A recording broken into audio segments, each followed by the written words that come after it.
Halo, ketemu lagi di kelas literasi digital. Kali ini kita akan bahas bagaimana budaya games dan e-sport berpengaruh kepada budaya, pergaulan, gaya hidup, serta lain-lain yang terkait dengan remaja dan pelajar. Kita tahu semua kalau game dan e-sport itu sudah mewabah dan semakin ngetren, terutama di kalangan remaja, juga para pelajar.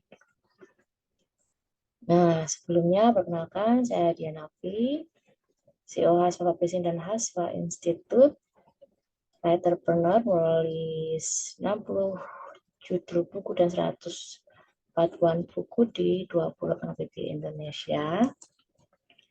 Kemudian saya juga author, blogger, trainer, konsultan. Teman-teman bisa hubungi aku di Instagram @dianafi atau dianafihaspa@gmail.com.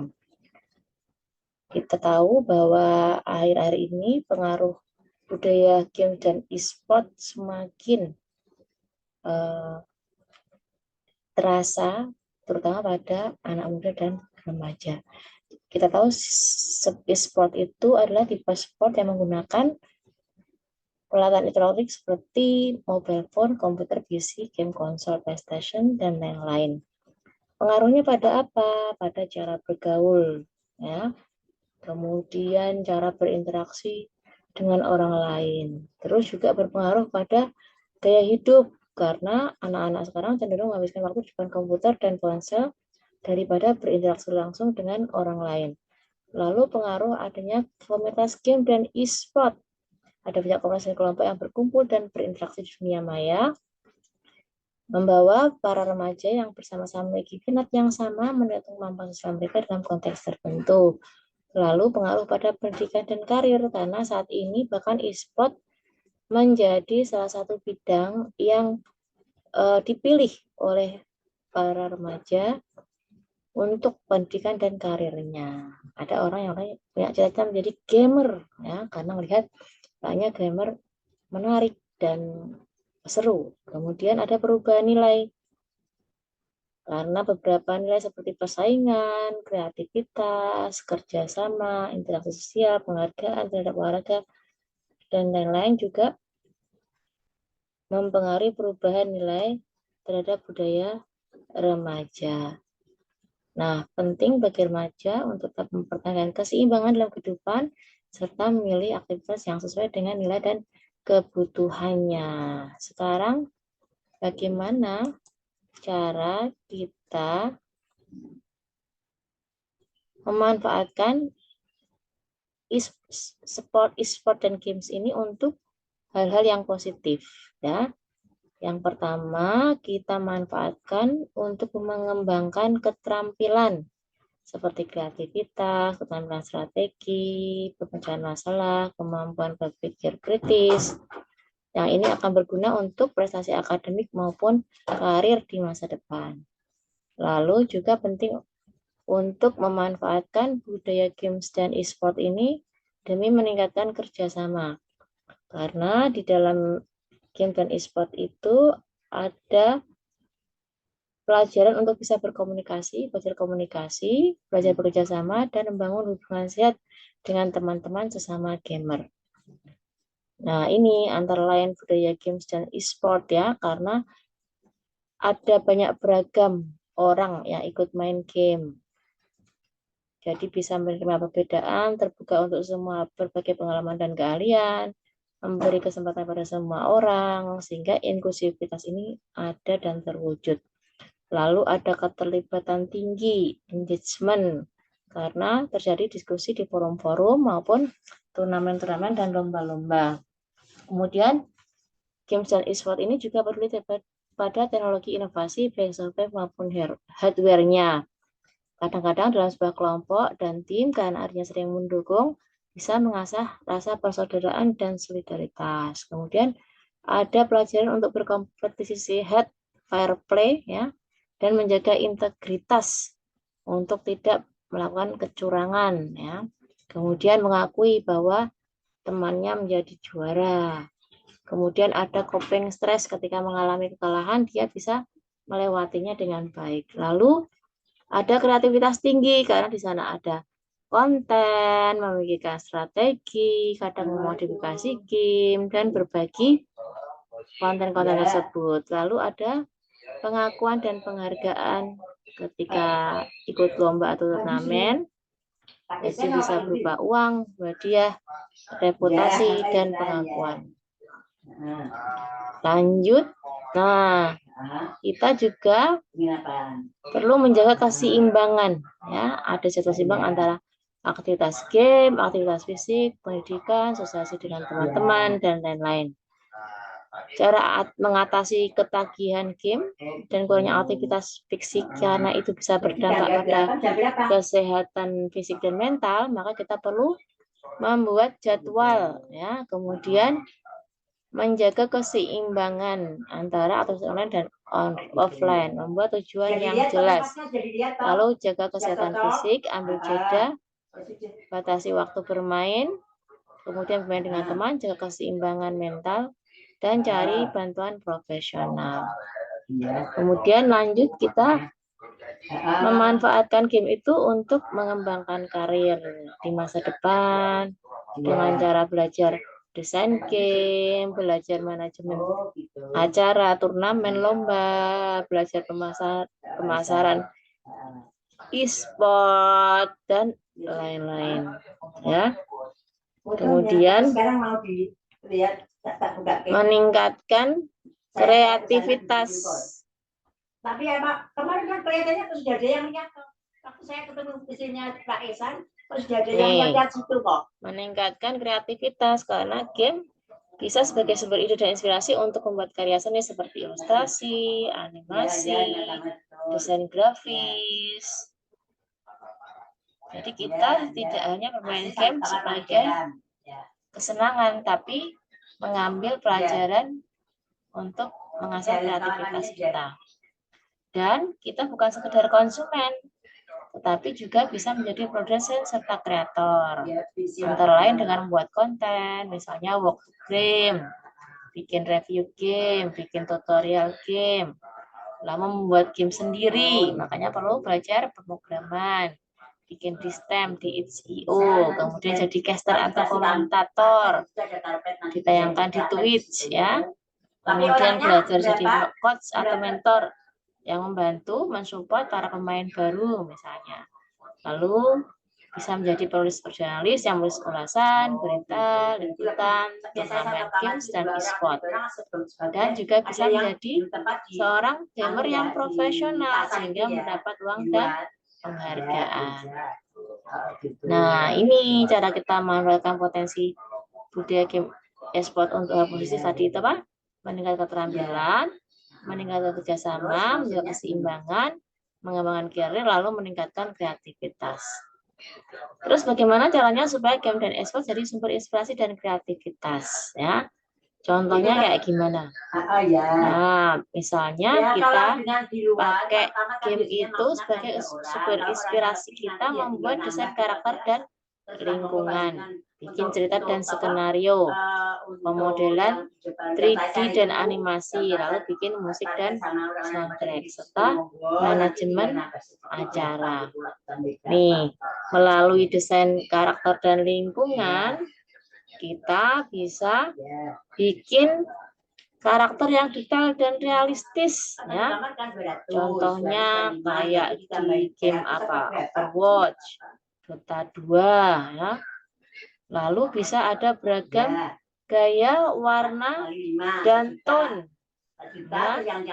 Misalnya di League of Legends itu kan beragam banget tuh, tampilannya menarik, ya, ketampilannya juga unik dan berbeda-beda. Lalu kayak di Fortnite, ya, yang populer banget itu pilihan gaya dan warna berbeda-beda, tampilan lingkungan unik dan menarik. Lalu ada Valorant, ya, itu desain karakternya detail realistis, keterampilannya berbeda-beda. Itu beberapa contoh. Lalu main game itu untuk kita bisa dapat inspirasi bikin cerita dan skenario. Contohnya misalnya di The Elder Scroll V-Scream ya, game RPG yang populer itu karakternya berusaha memperjuangkan takdir mereka di dunia fantasi yang penuh petualangan dan keajaiban. Lalu ada Mass Effect, game RPG fiksi ilmiah, ceritanya kompleks dan menarik ya, berpusat pada perjuangan karakter pemain untuk menyelamatkan galaksi dari serangan alien yang berbahaya. Lalu misalnya Final Fantasy ya.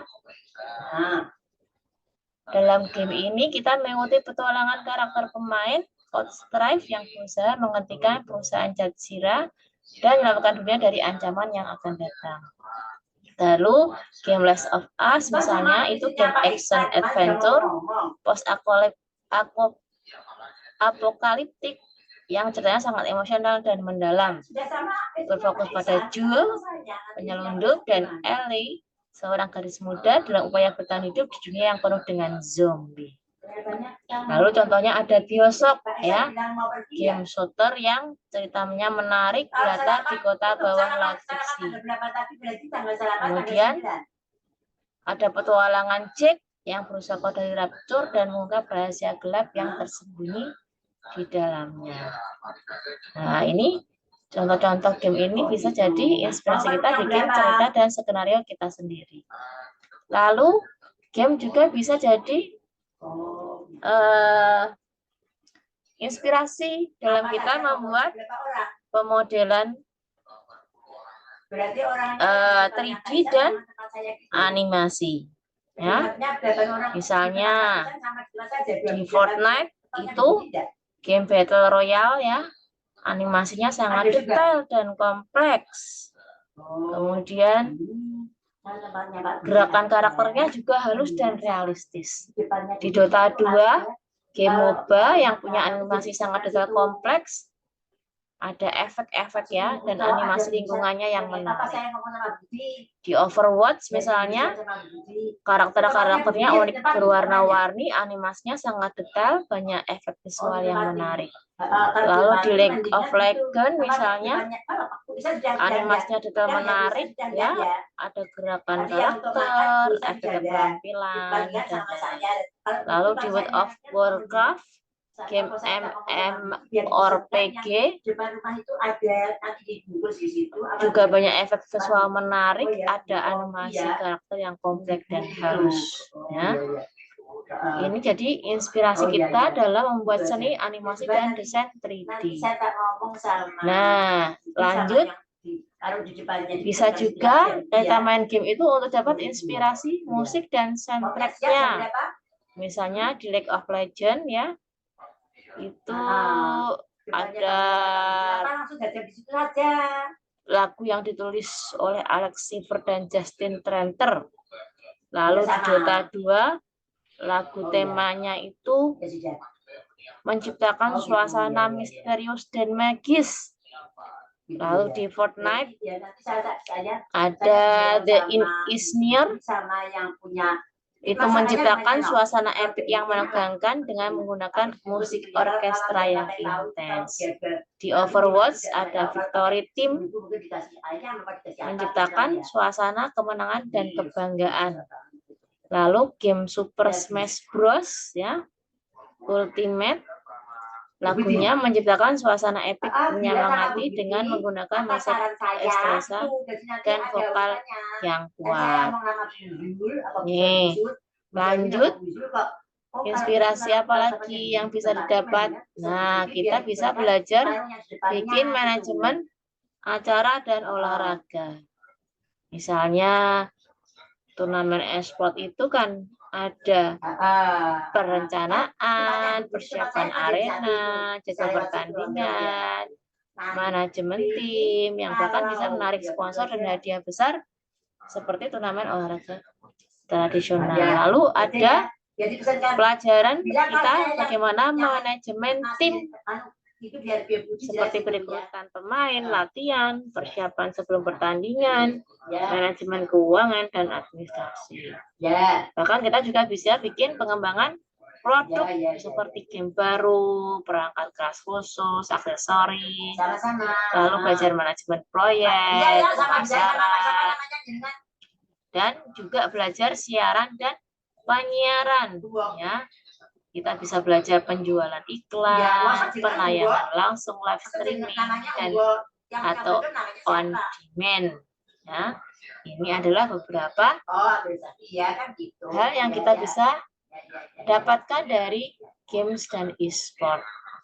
Nah, untuk itu kita harus memilih e-sport yang positif, yang mendukung perkembangan kita dari berbagai aspek seperti kerjasama tim, keterampilan analitis, strategi, pengambilan keputusan, koordinasi mata dan tangan, serta keterampilan taktis. Pilih juga gaming yang positif, ya.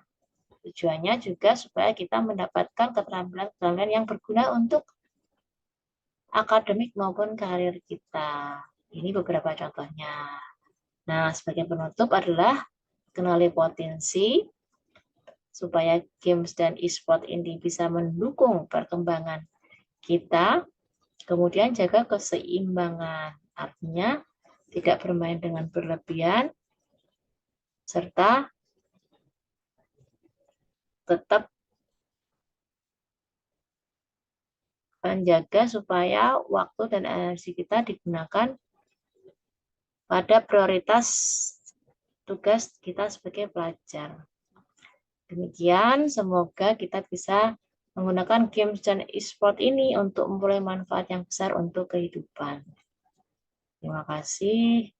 Teman-teman bisa hubungi kita di hasfa.co.id atau Instagram @dianalvi. Terima kasih.